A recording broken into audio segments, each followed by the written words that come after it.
الله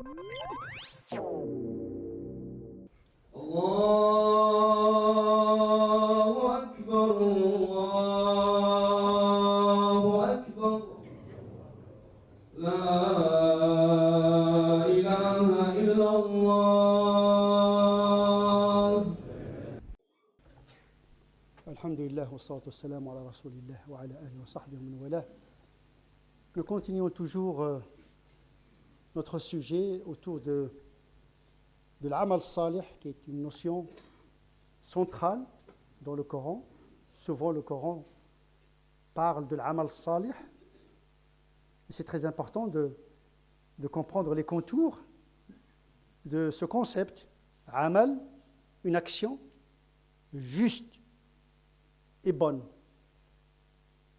Il n'est pas laissé à l'appréciation subjective de chacun d'entre nous d'estimer dans l'absolu ce qui est aux yeux de Dieu comme un acte, une action, une œuvre juste. Il faut que cette action, cet acte, il faut que ce comportement soit enraciné dans la foi. C'est l'humus de l'arbre de l'islamité du musulman. Pas de foi, pas de justesse dans l'acte. C'est la foi qui donne le sens. Sinon, l'acte, il devient un acte prosaïque et profane. Tant qu'il n'est pas enraciné dans l'i'tiqad. Deuxième condition, il faut que ce comportement soit conforme ésotériquement et exotériquement au vouloir divin.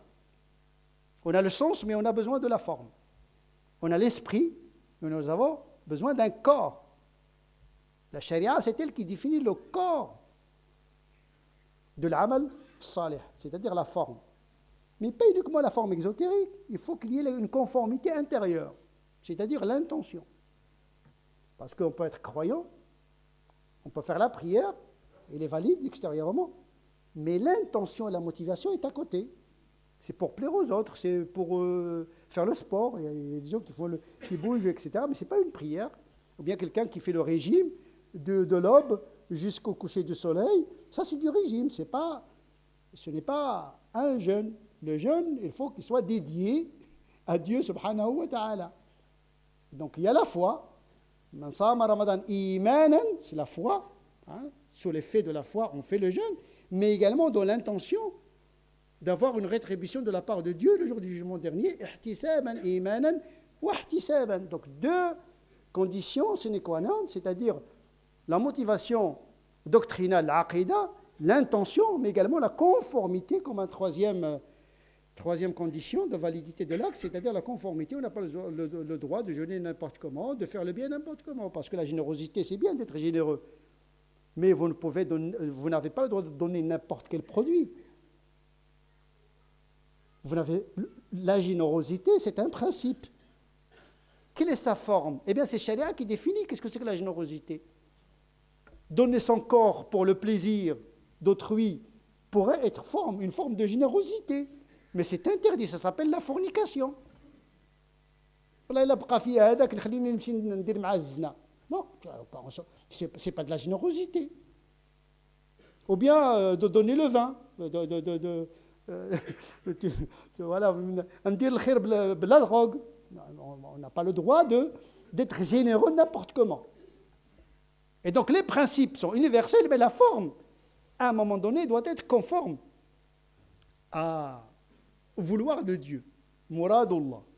Et le vouloir de Dieu n'est pas forcément la lettre du texte. Donc les herméneutes, les ulama, ils distinguent entre zahir al-nas ou al-hikma min al-nas. Le vouloir, muradullah, le vouloir, c'est-à-dire l'intention de Dieu à travers l'ordre. C'est très important. Le vouloir, ce n'est pas le texte. Ce n'est pas la lettre du texte. Parce que parfois, on applique le texte à la lettre dans le sens contraire à son esprit. Parce qu'on peut tuer au nom de Dieu. On peut voler de l'argent avec un hadith. On peut faire n'importe quoi avec un verset. Si on ne comprend pas l'intention de Dieu et l'intention du prophète sallallahu alayhi wa sallam derrière l'injonction et l'impératif, ou bien l'interdit. Donc quand je dis muwafaqatu muradillah, la conformité à l'intention et au vouloir de Dieu, c'est plus que le texte. C'est l'esprit du texte. Donc tout ceci, ce sont des déterminants de la définition de l'amal salih.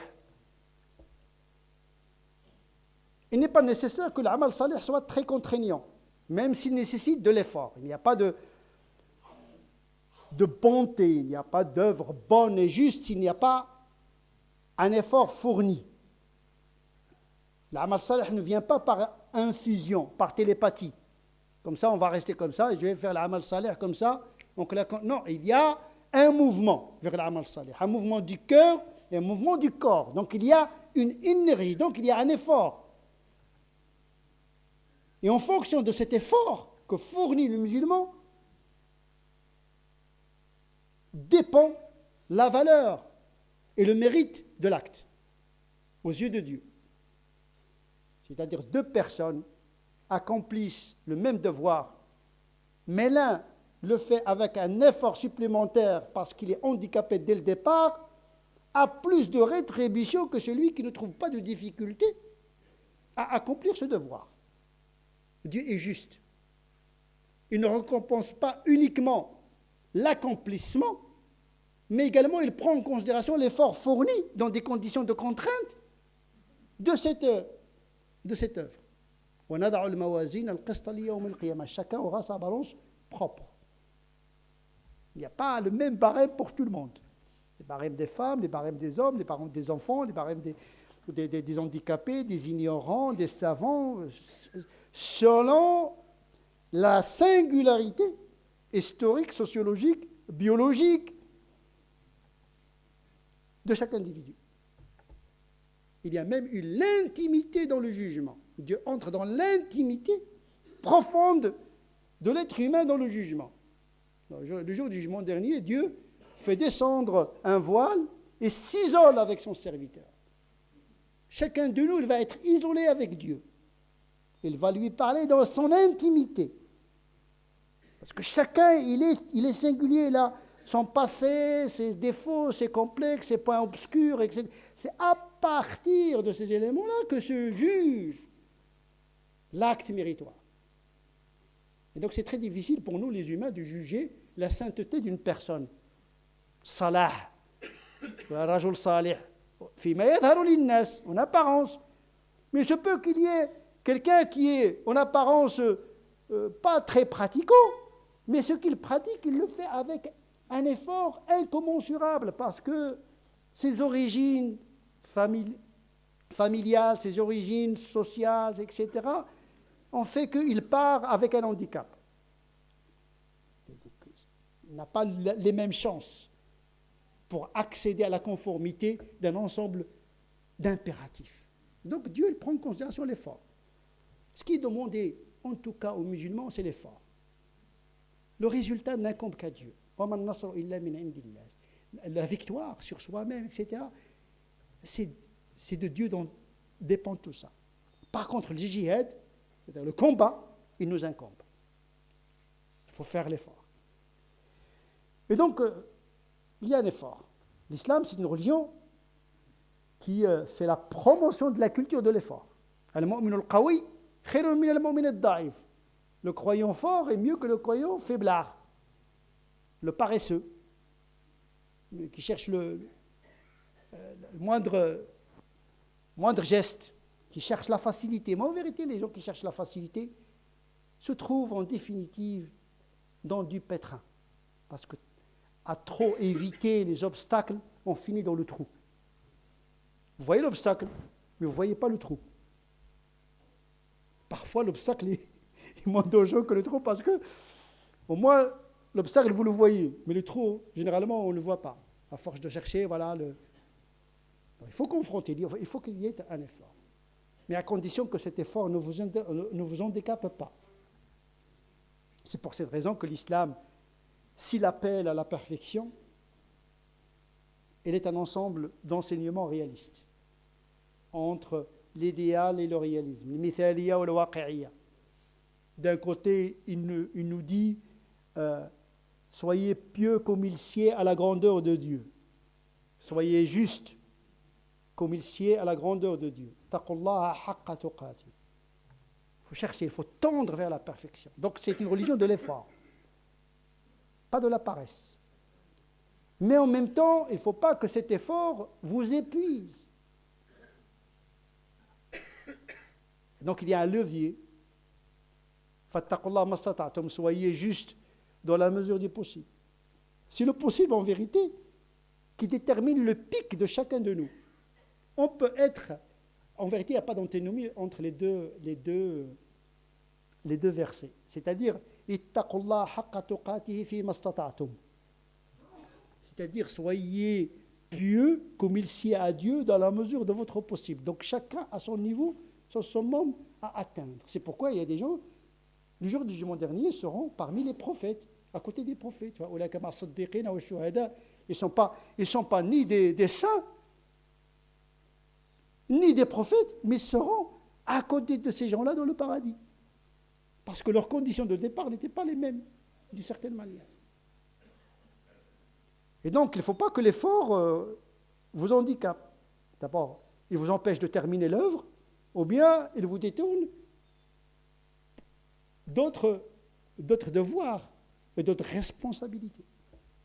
Nous avons dit que le prophète a dit à Aïcha effectivement que ta récompense est en fonction de ton effort, mais il a donné la dérogation à Salama, qui est une femme également, mais qui est plus âgée, et d'autant plus, était malade. Il lui a dit, oui, tu fais le pèlerinage, mais sur ta monture. Il n'a pas donné la dérogation à Aïcha, il lui a dit, oh, tu vas faire le pèlerinage, tu vas fournir l'effort, tu es encore jeune, tu es une femme, tu auras plus de récompenses que les hommes, parce que les hommes, ils ont moins de difficultés à accomplir le pèlerinage, donc en vérité, votre handicap, en vérité, c'est un avantage, il est comblé par l'ajr. Mais je ne peux pas te donner une dérogation comme Salama, qui, elle est plus âgée, c'est une femme, et en plus, elle est malade, et donc il lui a donné la dérogation de faire le pèlerinage sur sa chamelle, sur sa monture. Donc, d'un côté, il y a une sollicitation de l'effort, mais d'un côté, il ne faut pas que cet effort se fasse à n'importe quel prix. C'est pour cette raison que l'islam il a entouré ses enseignements par un ensemble de règles qui résument la philosophie de la loi musulmane.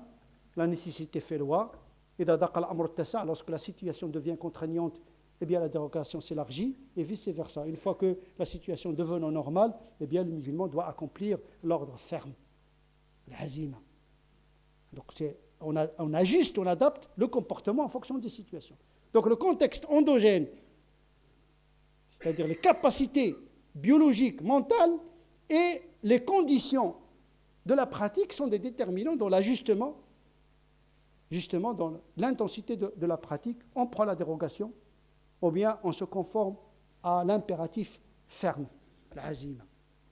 Et donc il a donné la dérogation aux musulmans, parce qu'il ne peut pas accomplir le pèlerinage dans des conditions normales.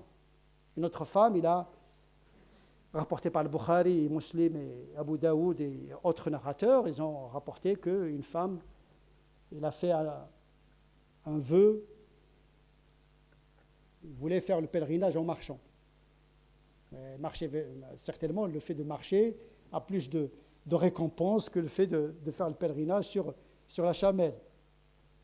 Si on applique la règle de la proportionnalité entre l'effort et le mérite. Mais il y a une autre règle qui nous empêche d'appliquer la première règle, c'est-à-dire faire le pèlerinage à pied, ça veut dire risquer de ne pas terminer le voyage, ou bien venir le pèlerinage en miettes, et donc manquer au devoir de pèlerinage. Donc c'est un effort qui vous donne des hasanat et qui vous empêche d'accomplir le fard qui est encore plus important.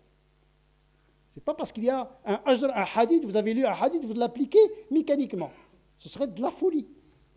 Ça ne s'appelle pas le hikmah. وَمَنْ أُوتِيَ الْحِكْمَةَ فَقَدْ أُوتِيَ خَيْرًا كَثِيرًا. C'est la sagesse. On ne peut pas aborder les hadiths et les versets comme ça. C'est pas, on appuie sur le bouton, on a la réponse, et puis on a la réponse, on l'applique mécaniquement. Ce n'est pas comme ça. Il y a des règles qui résument la philosophie, qui président au comportement du musulman afin que vraiment son comportement soit salih. Sinon, ça va être la barbarie, ça va être un acte sauvage, un acte brutal, et qui finit par l'épuisement et la fatigue. Et donc le prophète sallallahu alayhi wa sallam a donné, il a dit au frère de cette sœur qui a fait ce vœu-là, il a dit, dis-lui de ne pas marcher et de prendre une monture et de faire le pèlerinage sur sa monture. Dieu n'a pas besoin de sa marche. Il n'a pas besoin de cet effort, parce qu'il y a le pèlerinage, par exemple chez les chrétiens, chez beaucoup de traditions, on fait le pèlerinage à pied.